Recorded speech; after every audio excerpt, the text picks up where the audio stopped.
Todo corpo é poema. Não saber ler é um ato de blasfêmia. É não honrar o templo sagrado que habita a nossa essência. Todo corpo é poema, mas pode ser profano, se o olhar for leviano. E aí a gente entra num dilema.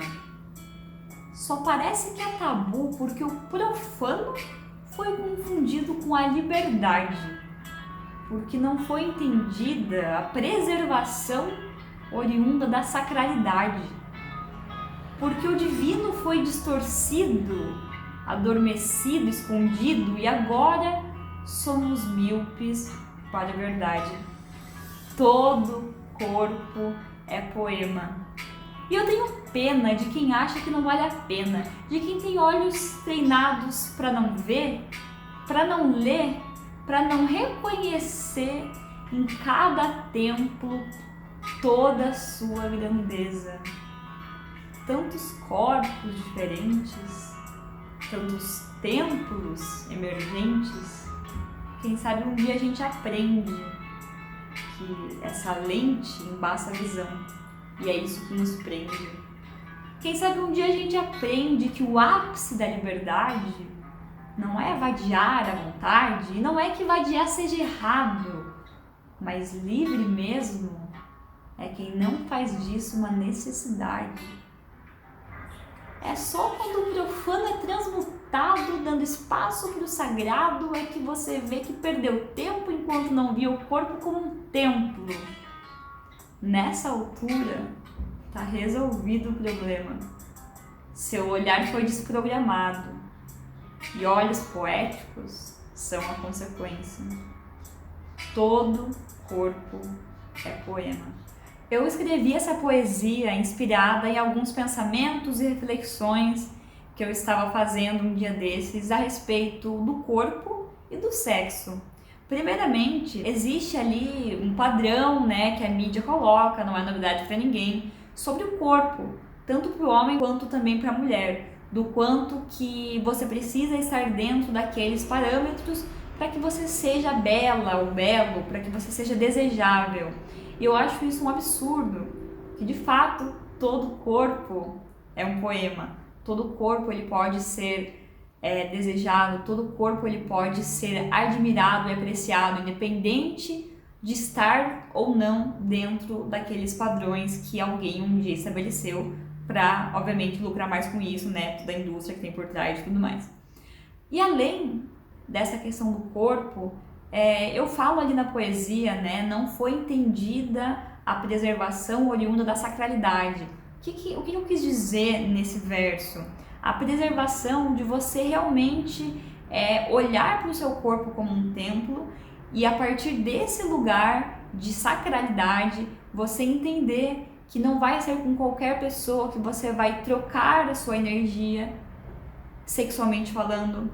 E também o quanto que eu estava refletindo nesse dia, o quanto que é complicado você ter relações, você viver dessa maneira sagrada, quando você observa tudo como sagrado, sendo que a maioria das pessoas não olham para o sexo dessa maneira, sabe? É um ato muito objetificado, é como se cada uma das pessoas, elas se unem num ato sexual, onde nenhuma de fato olha para a outra, é só uma maneira de satisfazer os seus próprios instintos e prazeres e vontades, uma coisa muito primitiva, animalesca, enfim. Quando você começa a olhar dessa maneira, como o corpo sendo sagrado e consequentemente o sexo também sendo sagrado, você começa, além de se respeitar muito mais, porque você olha de fato como algo muito divino o seu corpo, sabe? E automaticamente você vai olhar o corpo da sua parceira ou do seu parceiro que estiver ali com você também dessa maneira, como uma coisa sagrada. Sempre começa com a gente, A gente se olha dessa maneira e estende esse olhar para o outro também, porque a gente não tem como enxergar no outro que a gente não vê em nós, sempre começa dentro. Todo corpo é poema. Todo corpo ele pode ser apreciado, admirado, até porque assim, esses padrões estabelecidos pela mídia, eles falam que basicamente só só é bonito e tudo mais se você estiver ali dentro disso dali, né? Só que o que acontece? A atração sexual, o desejo, a vontade, é muito além da pele. O que acontece? Quando duas pessoas, elas acabam se conectando energeticamente, o natural que aconteça é que elas passem a se atrair fisicamente também, como um ímã, sem que elas queiram. Quando elas vêm, elas já estão envolvidas ali e naturalmente elas vão desejar também estar com aquela pessoa, uma com a outra, né? Então, assim, eu falo isso para você buscar essa desprogramação mental, sabe?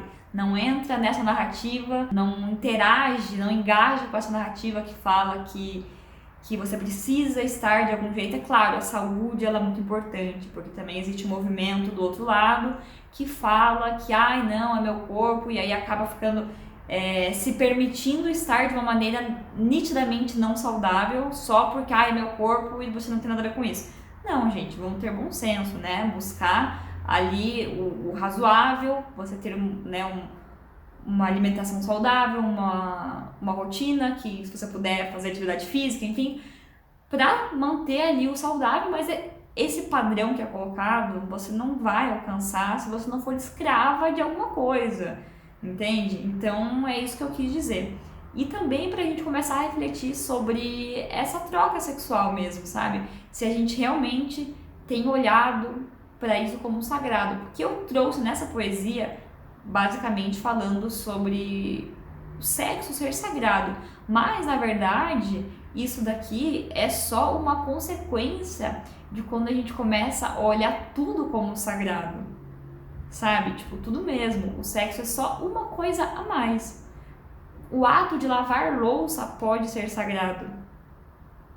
E eu não sei porquê eu tô me emocionando em falar isso. De alguma forma eu fui, sei lá, tocada. Às vezes eu tenho dessas. Porque tudo é sagrado. Tudo é sagrado. Então, que a gente comece a exercitar esse olhar de perceber essa sacralidade. E a partir disso, você vai perceber que a sua vida não vai ser a mesma.